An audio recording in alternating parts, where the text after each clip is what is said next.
हम नई कविता क्या है और इसका प्रादुर्भाव किन परिस्थितियों में हुआ, वे कौन सी परिस्थितियां थी, आंतरिक और बाह्य परिस्थितियां जिसके कारण नई कविता हमारे सामने प्रमुख रूप से उभर कर सामने आई। ये हमने यह जाना कि वे कौन सी परिस्थितियां थी जिसके कारण प्रगतिवाद प्रयोगवाद को नकारते हुए नई कविता की ओर हम अग्रसर हुए।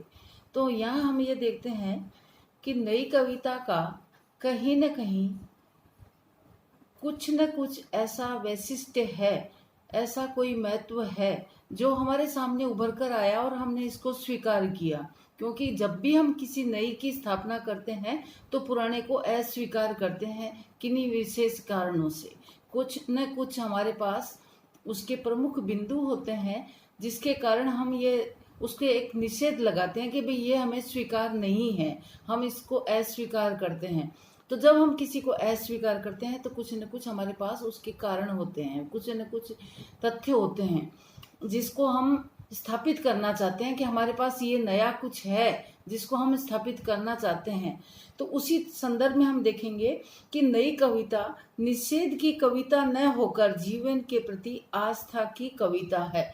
अर्थात हम ये कहना चाहेंगे कि पुरानी परंपरा, पुराना जो कुछ भी चला आ रहा था, पुरानी विचारधारा, पुरानी शैली, उनका निषेध नहीं है, परंतु फिर भी जीवन के प्रति जो एक आस्था है वह स्थापित करना चाह रहे हैं नए कवि।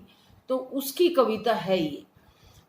जीवन की सारी विद्रूपताओं और विषमताओं के बावजूद जीवन में उल्लास तथा आशा की खोज ही नई कविता का मूल स्वर है।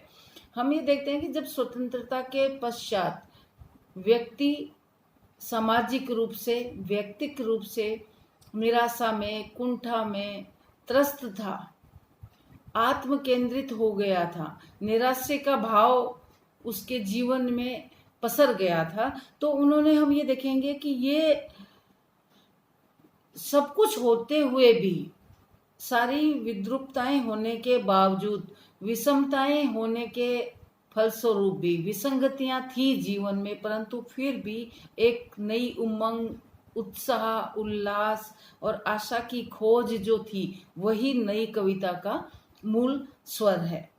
नई कविता क्षण को महत्व देती है, किंतु यह स्वीकार करती है कि क्षणों की अनुभूतियां जीवन की निरंतरता की श्रृंखला को संपूर्णता तक जोड़ने का प्रयास करती है।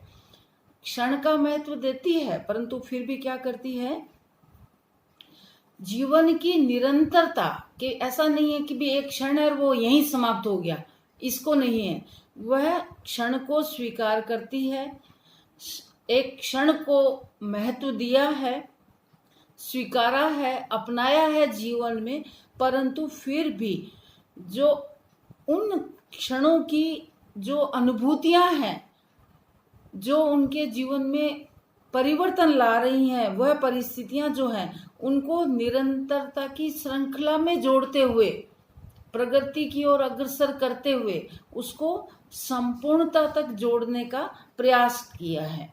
नई कविता जीवन को अनुभूति के क्षणों में पकड़ती है, क्योंकि अभिव्यक्ति की चीज नहीं है। जो पीड़ा, संत्रास, कुंठा, निराशा जो का भाव जो व्यक्ति के जीवन में आ गया था वह अभिव्यक्ति की चीज नहीं थी, अनुभूति थी। तो ये क्या, हम ये कहेंगे कि नई कविता जीवन को अनुभूति के क्षणों में पकड़ती है तथा यह अनुभूति कवि को उसके परिवेश से मिलती है। परिवेश मतलब उसका आंतरिक व बाहरी वातावरण, जिस परिवेश में, जिस वातावरण में, जैसी परिस्थितियों में वह रहता है, उससे उसको वह अनुभूतियां प्राप्त होती हैं।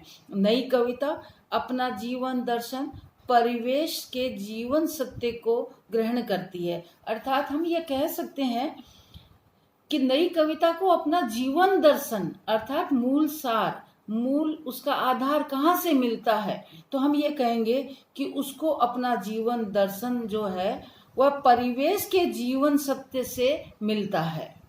जो उस समय का वातावरण है, वो जो उस समय की परिस्थितियां हैं, उससे उसको वह जीवन सत्य प्राप्त होता है। नई कविता सामान्यतः समाज के तिरस्कृत एवं अभावग्रस्त मनुष्य की पीड़ा का चित्रण करती है। अब हम यहाँ देखेंगे कि नई कविता अपने आप में नए प्रतिमानों को, नए मापदंडों को, नए आधार स्तंभों को लेकर के नई शैली के साथ, नए बिंब के साथ हमारे सामने उपस्थित हुई है। तो उसने क्या किया है कि कविता को समाज से निकालकर व्यक्ति तक पहुंचाया है। एक क्षण को महत्व दिया है। तो क्या है कि व्यक्ति उसको जीना चाहता है, व्यक्ति उसको भोगना चाहता है, व्यक्ति उसकी निरंतरता को बनाए रखते हुए समग्रता की ओर ले जाना चाहता है। तो हम ये कहेंगे कि नई कविता सामान्यतः समाज का जो उपेक्षित तिरस्कृत जो समुदाय है या जो पहलू है उसको, और उसके साथ ही साथ जो अभावग्रस्त है, तनाव में है, जो कुंठा में है, जिसके अंदर निराशा का भाव पनप गया है, जो त्रस्त है, पीड़ित है, उस मनुष्य की पीड़ा का चित्रण नई कविता अपने काव्य में करती है।